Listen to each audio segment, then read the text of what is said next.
दर्ज केस के समझौते के लिए पत्नी पर बना रहा था दबाव, नहीं मानी महिला तो आरोपी ने सिर पर मारा डंडा। जमशेदपुर के टेल्को इलाके में एक महिला पर जानलेवा हमला करने का मामला सामने आया है। महिला पर उसके ही पति ने सिर पर डंडे से वार कर दिया। इससे महिला गंभीर रूप से घायल हो गई। आरोपी पति मौके से फरार हो गया। महिला ने इससे पहले पति पर मारपीट का केस दर्ज कराया था। पति इस केस में समझौते के लिए पत्नी पर दबाव बना रहा था। कोडरमा में 2 महिला समेत 4 तस्कर गिरफ्तार। अफीम को ट्रेन से पंजाब ले जाने की थी तैयारी। तिलैया पुलिस ने गुप्त सूचना के आधार पर रविवार की सुबह स्विफ्ट कार में छिपाकर तस्कर के लिए ले जा रहे 7.5 किलो अफीम को बरामद करते हुए चतरा जिले के 4 तस्करों को गिरफ्तार कर लिया। आरोपियों में 2 महिला भी शामिल हैं। बरामद अफीम की कीमत करीब 7.5 लाख रुपए बताई गई है।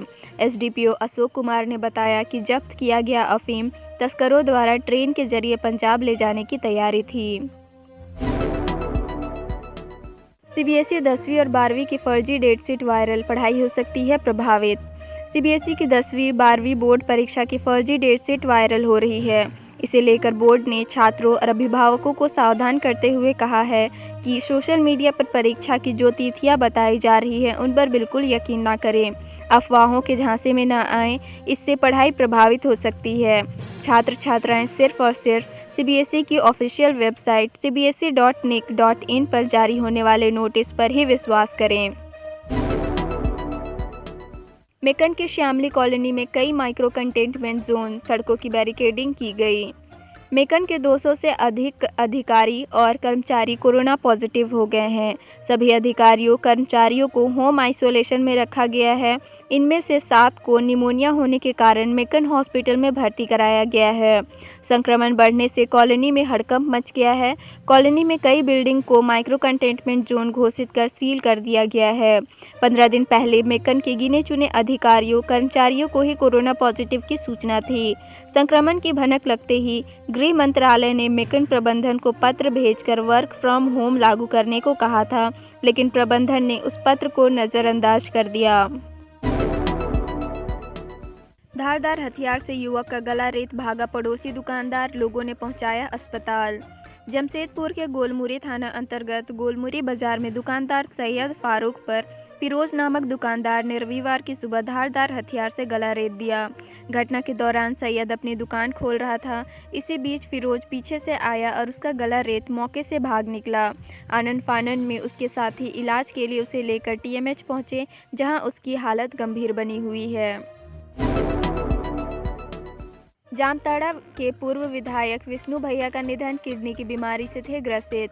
जामताड़ा के पूर्व विधायक और कदावर नेता विष्णु प्रसाद भैया का निधन शनिवार देर रात 10:24 में मेडिका हॉस्पिटल में इलाज के दौरान हो गई। उनके दामाद हरिओम ने बताया कि विष्णु भैया पहले से ही किडनी रोग से ग्रसित थे। कुछ दिनों से उनकी स्थिति काफ़ी खराब हो चुकी थी। रविवार को सुबह उनका जामताड़ा में अंतिम संस्कार किया गया। सुंदरवन फेज में शॉर्ट सर्किट होने से कई घरों के टीवी फ्रिज जले, एक मजदूर भी झुलसा। एनएच किनारे स्थित सुंदरवन फेज 1 में शनिवार को शॉर्ट सर्किट से कई घरों के टीवी समेत बिजली के कई उपकरण जल गए। स्थानीय लोगों ने वहां कंस्ट्रक्शन का काम कर रहे ठेका कंपनी सनय कंस्ट्रक्शन पर लापरवाही का आरोप लगाया है। कहा कि शॉर्ट सर्किट से एक मजदूर भी झुलसा है, जिसका कंपनी चोरी छिपे इलाज करा रही है।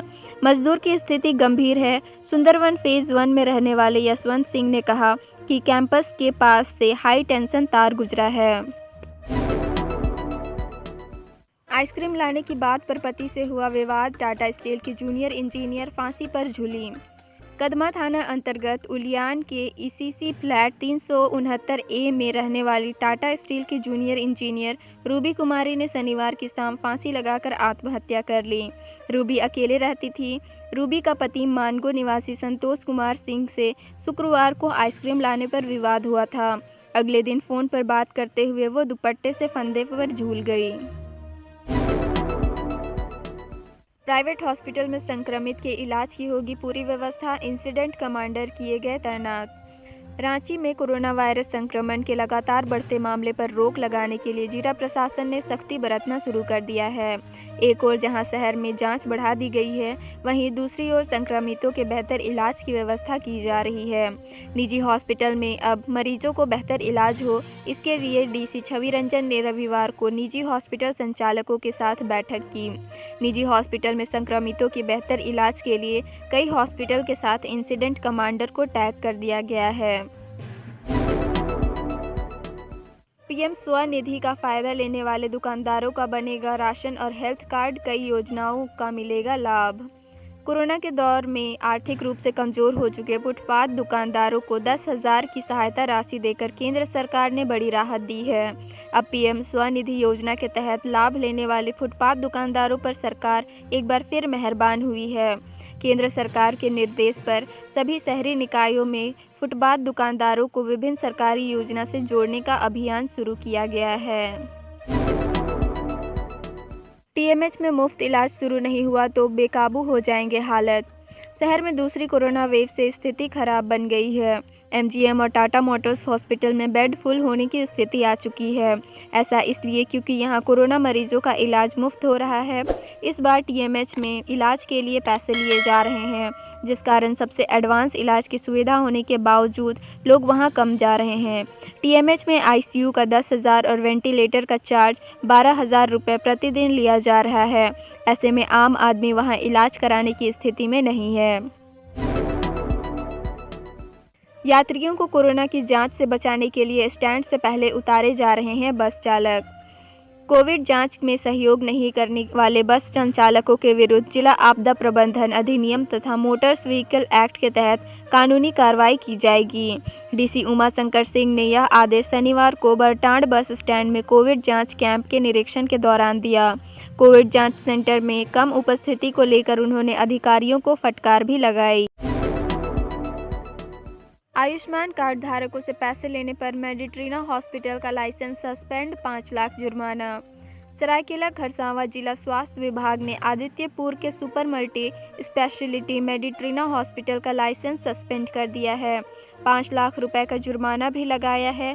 Civil surgeon doctor Himanshu Bhushan की ओर से अस्पताल को जारी नोटिस में कहा गया है, पूर्व में मिली शिकायत की जांच में अस्पताल में क्लिनिकल एस्टेब्लिशमेंट एक्ट का उल्लंघन पाया गया है, इसलिए तत्काल प्रभाव से अस्पताल में नए मरीजों की भर्ती कराने में रोक लगाई जा रही है।